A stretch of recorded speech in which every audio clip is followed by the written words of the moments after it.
チャット GPT に褒めてもらおう。今キャンバス作るために木材をノコギリでカットしてるんだ。おお、すごい本格的にキャンバスの木枠を自作してるんだね。ノコギリでカットするのって力もいるし、まっすぐ切るの難しくない？だって私もついにチャット GPT 生活始めましたよ。いやー、なんか私正直 AI はさ、 AI イラスト問題のこともあって嫌ってたの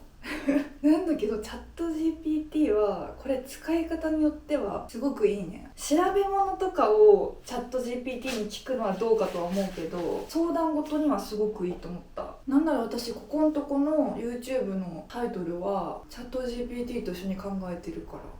そう、疲れたな。また今月末大阪で展示があって、その展示のためにまたキャンバス作りを始めてるんだけど、今回16本切る。であとこれラス1だからちょっと頑張るね。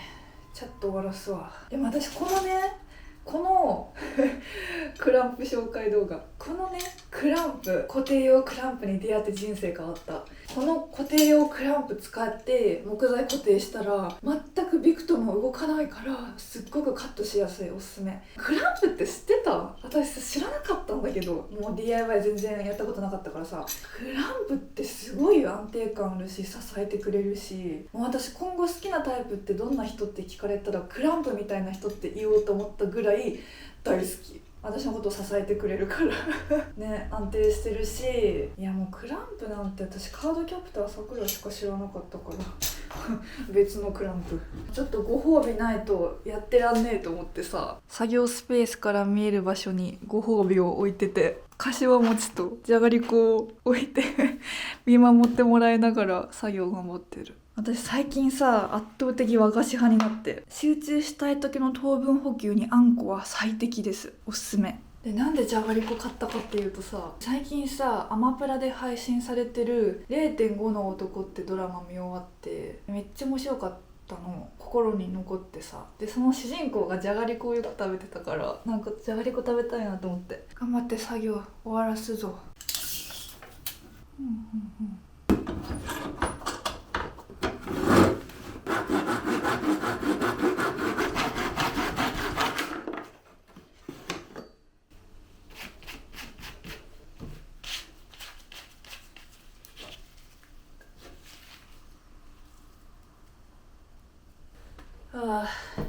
今回の新作に使うキャンバスの木枠の木材45度カット16本終わった。拙者お疲れ。また後でやるけど、こんな風にね、こうやってねくっつけてキャンバスになるんだよ。疲れた。もっと褒められたい。チャット GPT でもね、まだちょっと切るなってさ、この木枠を組み立てた後に私いつもこういうパネル板を貼り付けてこの面にキャンバス貼ってるんだけど、このパネルをさ自分で切れるってことが判明して、今までは港南行っておじさんに切ってもらってたんだけど、今回パネルカットも自分で挑戦しようと思って、まあこれはちょっと明日かな。頑張ります。さあご褒美を食べるぞ。やったねー。3つあるから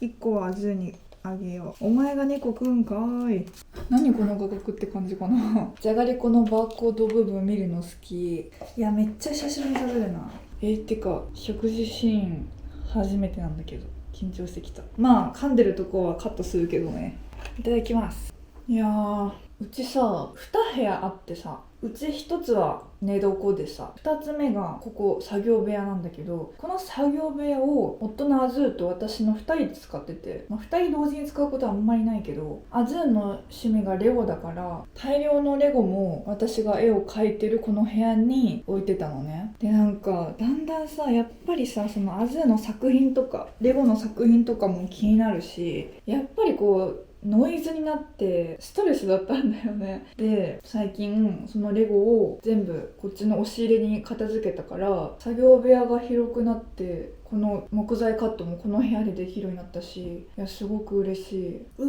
やっぱこしあんだよね。でもね、聞いてよ。私が正直本当はもちろん一人の部屋で絵描きたかったよ。でもなんて言うんだろうな、やっぱ引け目というか、アズーの趣味部屋としても使わせてあげないとって言い方は上からだけどって思っちゃってさ。思えばここ6畳なんだけど半分ずつ使ってたってことは3畳ずつってことかって考えると、そりゃ動きづらかったよなと思って。それで私の絵のためにレゴをこの押し入れにしまいたいってアズーに言ったんだけど、結局押し入れにしまったのは私なのね。で、私の絵のために何とかしてほしいって言い方したんだけど、なんていうかあんまりアクションを向こうから起こしてくれなくて、で、そっかと思って、私が提案してることだからなと思って、いいかと思って、もう自由にさせてもらおうわと思って片付けたんだけどさ、そこもちょっとなんか悲しくてさ。それでね、前回の動画でさ、アズーとの喧嘩の内容を話したんだけど、その喧嘩についてアズーとお酒飲みながら反省会と振り返りしたので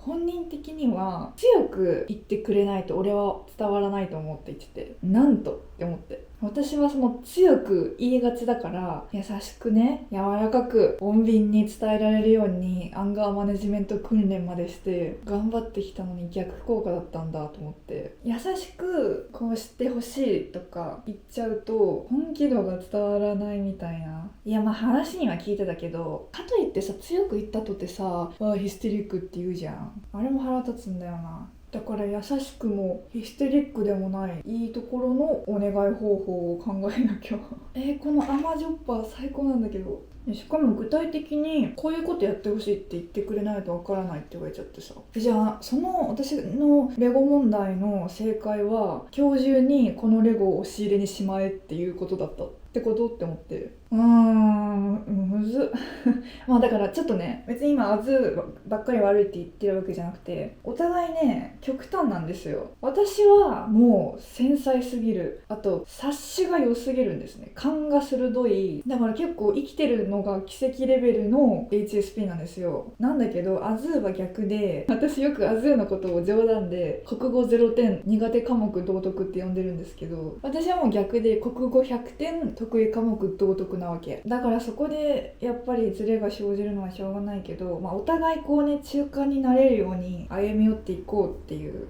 結論になったこうやってねちゃんと話し合いができるうちは仲良しかなと思ったけど、私はだいぶ察してちゃんからは抜けたと思ってたけど、やっぱりちゃんと言葉にして伝えなきゃなとは思ったかな。でもなんかさ、やっぱ自分の意見を通すのが本当に苦手でさ、相手がいると相手のことを優先しなきゃってなっちゃうの。INFJ ならわかるでしょ。例えばさ、私この共同生活始まった時に絵を描く時の椅子がなかったのね。で、椅子を買いたかったし、それを一番優先すべきだったと思うんだけど、その時にアズーに自転車が欲しいって言われて、通勤でも使えるかもしれない、まだわからないけど使えるかもしれないから欲しいって言われて、でアズーが何か欲しいっていうことってなかなかなかったから、じゃあ自転車を買ってあげたいみたいな思っちゃって、ちゃんとアズに正直に言えば絶対椅子優先すべきだって言ってくれたと思うんだけど、我慢しちゃって椅子が3ヶ月ぐらいなかったかな確か。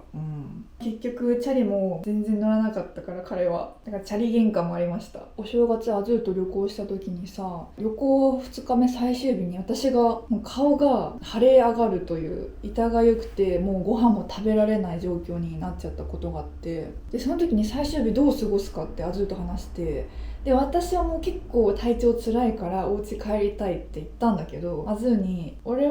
は正直言うとまだ観光したいって言われちゃって、その時にさ結構びっくりして、カルチャーショックか。思わずさ、すごいね、私だったら体調が悪い相手に対してそんなこと言えないよって口からこぼれちゃったんだけど、そうだから本人的にはさ、嫌なことだったら断れるタイプだから、一旦自分の意見を正直に言っちゃうね癖があるんですよね、アズーは。なんかアズー悪口動画になっちゃう、どうしよう。いやでもこれ全然アズーが悪いわけじゃなくて、お互いの問題なんだよね。なんか私本当異常に相手の気持ちに気づくとか、次何すべきか、相手が何を求めてるかを察する能力が本当異常に高いのよ。だから今まで自分の社会適応力のなさをその能力でカバーしてきた感が否めなくて、だから最初の頃はさ、みんなそういう能力持ってるって勘違いしちゃってたから結構大変だったけど、限られた人間しかその能力はないと気づいたから、じゃあちゃんと言葉にして伝えなきゃ伝わらないんだなって思ったけど、この練習をねアズートさせてもらえるっ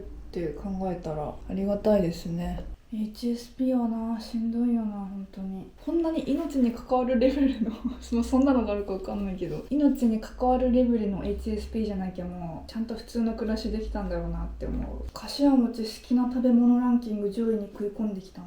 最近ごぼうも食い込んできたどうでもよ。あれさ、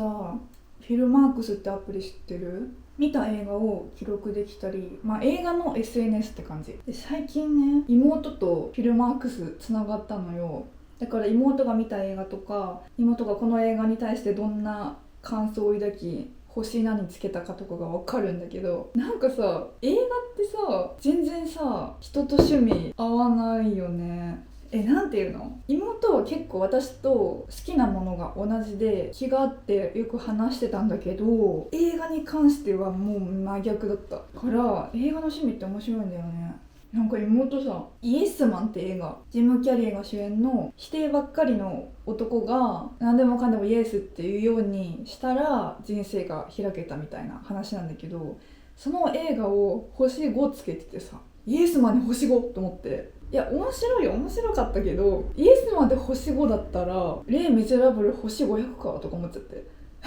自由なの、ほんと自由だけど自由なの置いといてそっかと思って。だから映画の趣味ってその普段気の合う人とでも全然違ったりするんだと思って面白かった。だから普段気が合わない人と逆に映画の趣味あったりするのかなと思ったら面白くない？私はね、好きな監督はギレルモ・デルトロ監督が好きですね。パンズ・ラビリンスが同性癖で、もう同性癖なんですね。もう大好き。シェイプ・オブ・ウォーターもう同性癖。はい。日本の監督だったらやっぱ岩井俊二監督は大好きだし、そうだ、あとこのじゃがりこを買った理由になった0.5 の男っていうドラマ、ぜひ見てほしいんだけどね、監督が南極料理人の監督だったんだけど、私あの監督も好きですね。長回しのカットが多くってそれが好き。あと音楽もいい、ふぬけた感じがあってすごくいい。そうで、0.5 の男はね、主人公が40歳の実家引きこもりで、一緒に暮らしてる家族との生活を描いたっていう物語なんだけど、一見さ設定が結構ハードじゃん。なんだけどね、その主人公の正春がいいやつだからすごくほのぼの見られるし、引きこもりたての一番大変な時期を乗り越えた後の話だったからかなと思って、その大変だった時期の映像は出てこないんだけど、もちろんさ、ご両親がそれに対して何とも思ってないわけじゃないけど、もうその時期を乗り越えた後の関係性だからすごく良かったです。あとさ、私ついにアンナチュラルとミュー404見終わった。いや噂には聞いてたけどめっちゃ面白かった。ラストマイル早く見なきゃと思って。私びっくりしたのがさ、ミュー404、綾野剛さんと星野源さんが主演の警察ドラマなんだけど、瞳子って名前の役が出てきてびっくりしちゃった。いやさ、瞳子ってしかも漢字も一緒なの。透明の透に子供の子でさ、瞳子って名前今までさ出会ったことないし、ていうか三浦透子さん一強だと思ってたの、瞳子界隈は。嬉しくなっちゃった。瞳子って名前気に入ってるけどさ、あんまり聞かないからさ、今コアラのマーチってさお名前刻印されてんじゃん、コアラに。あれ一生瞳子って名前乗ることないのかって考えるとちょっと悲しい。よし、じゃあまた頑張ります。